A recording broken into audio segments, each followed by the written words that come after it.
दोस्तों, हमारी जिंदगी अच्छे बुरे, सही गलत, सुख दुख हर तरह के दौर से गुजरती है और हर एक इंसान का पाला इन सभी से पड़ता ही पड़ता है। पर दुनिया में कुछ इंसान ऐसे भी होते हैं जिनकी जिंदगी की कहानी हर किसी के दिल को पिघला देती है और काफी इमोशनल कर देती है। और आज के इस वीडियो में हम आपको दुनिया भर के कुछ ऐसे ही लोगों की कहानी बताने जा रहे हैं जिसे सुनकर आपकी आंखें भी भर जाएंगी। तो एक रुमाल लेकर बैठ जाइए क्योंकि आंसू पहुंचने के काम आएगा, क्योंकि कभी कभी इमोशनल होना अच्छी बात होती है। दोस्तों, अक्सर कहा जाता है जो आपसे सबसे ज्यादा प्यार करते हैं और जो आपके सबसे ज्यादा करीब होते हैं वे ही आपको सबसे ज्यादा दुख भी देते हैं। और फ्रेंच एरिस्टोक्रेट ब्लेंच मुनिये के साथ भी कुछ ऐसा ही हुआ। उन्हें उनकी खुद की मां ने 25 साल तक एक कमरे में बंद रखा और इन 25 सालों में ना ही उसे किसी से मिलने की अनुमति थी, ना ही कहीं आने जाने की। और ऐसा उनकी मां ने सिर्फ इसलिए किया क्योंकि ब्लेंच मुनिये काफी सुंदर और आकर्षक महिला थी और उसे कई सारे पुरुष चाहते थे।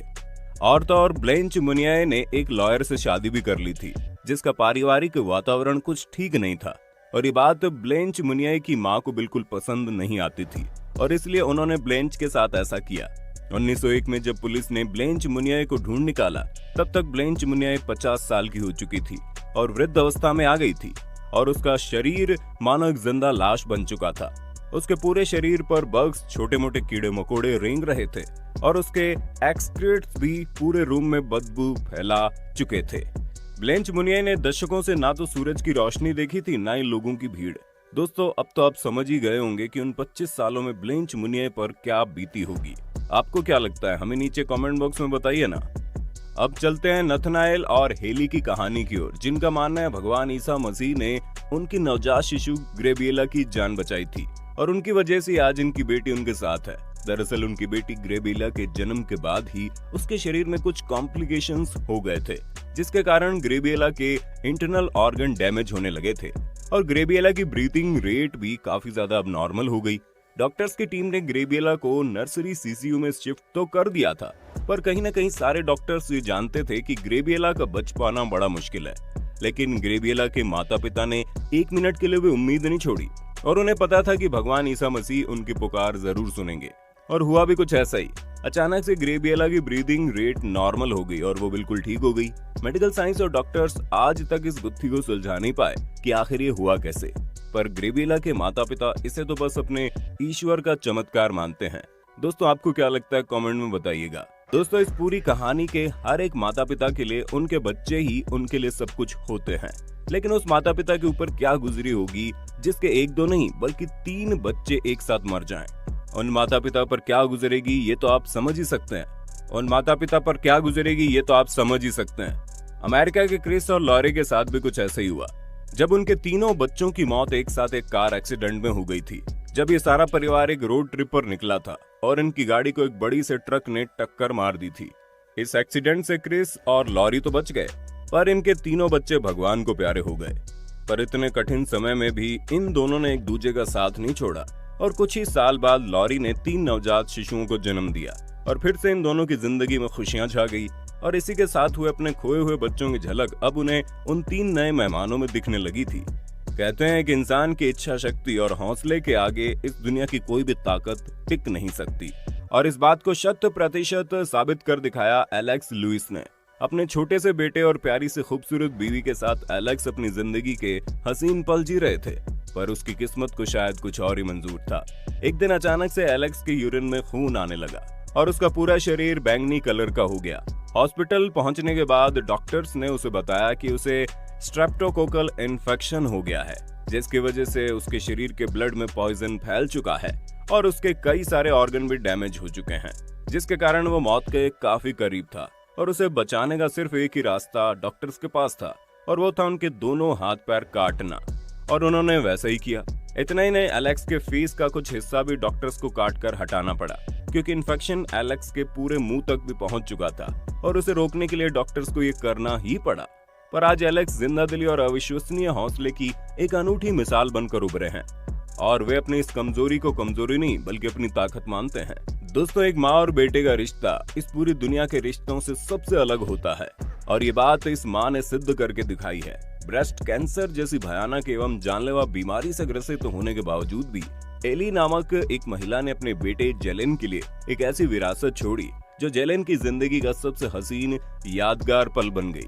दरअसल एली जब ब्रेस्ट कैंसर से जूझ रही थी तब उन्हें पता चला कि उसके ब्रेन में एक बड़ा सा ट्यूमर भी है, जिसके कारण उनके पास काफी कम समय बचा हुआ है। और इसलिए एली ने डायरेक्टर जस्टिस बल्दोनी के साथ मिलकर खास अपने बेटे के लिए एक डॉक्यूमेंट्री फिल्म बनाई, जिसमें उसने प्यार और सम्मान के बारे में बताया।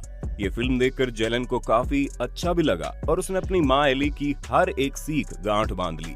एली ने अपने आखिरी दिन अपने बेटे जेलन के साथ ही बिताए और तो और उसे हिम्मतवादी बनाकर कठिन परिस्थितियों से लड़ना सिखा दिया।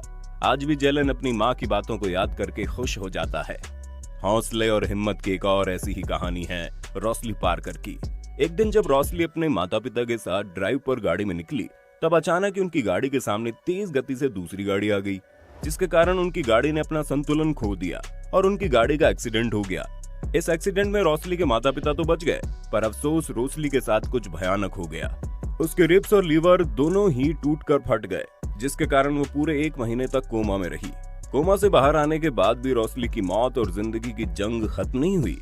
इसके बाद उसे स्ट्रेप्सिस हो गया, जिसके कारण डॉक्टर्स को उसके दोनों हाथ पैर काटने पड़ गए।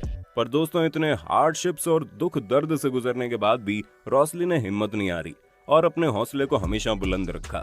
आज भी वो पूरे जिंदादिली और खुशी से अपनी जीवन को जी रही हैं। एक नवविवाहित जोड़ा जो कुछ ही समय में माँ बाप बनने वाला हो, उनकी खुशी किस चरम सीमा पर होगी ये तो आप सब अंदाजा लगा ही सकते हैं। बेन गोलर, जिसने अपनी मनपसंद लड़की से शादी की थी और जो अपनी शादीशुदा जिंदगी से बड़ा खुश था और इस बात से बिल्कुल अनजान था कि उसकी जिंदगी में अभी भूचाल आने वाला है। शादी के कुछ ही महीनों के अंदर बेन और उसकी पत्नी को पता चला कि वो दोनों बहुत जल्द माँ बाप बनने वाले हैं, तो उनकी खुशी का ठिकाना ही नहीं रहा। अफसोस, एक प्यारे से लड़के को जन्म देने के तुरंत बाद ही उसकी पत्नी की मृत्यु हो गई और बेन बिल्कुल अकेले हो गए।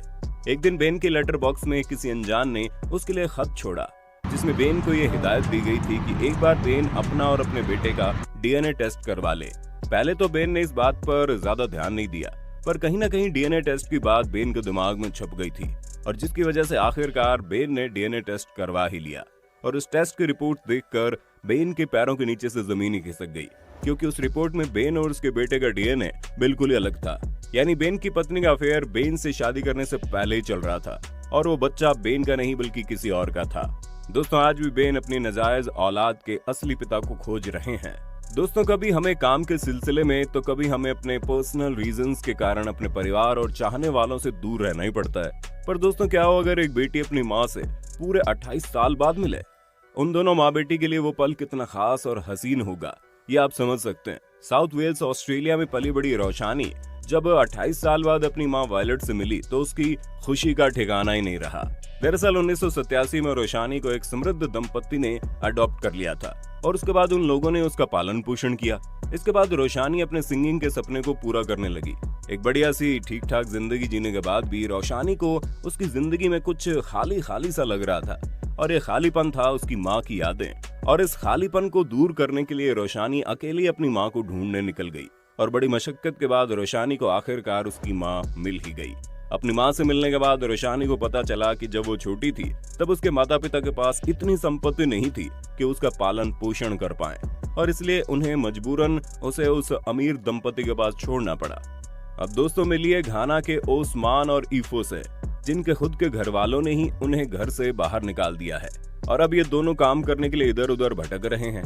दोस्तों, आपको बता दें, घाना में इस चीज को स्ट्रीटिज्म बोलते हैं, जिसमें घाना के बच्चे होमलेसनेस जैसी चीजों को जीते हैं, जिसमें वो खुद के रहने पीने की व्यवस्था करते हैं। पर ये उन बच्चों के लिए काफी ज्यादा चुनौतीपूर्ण होता है, क्योंकि कई बार तो बच्चों को खाना और घर न मिलने की वजह से मौत को गले लगाना पड़ जाता है। और 12 वर्षीय ओस्मान और ईफो का कुछ यही हाल है।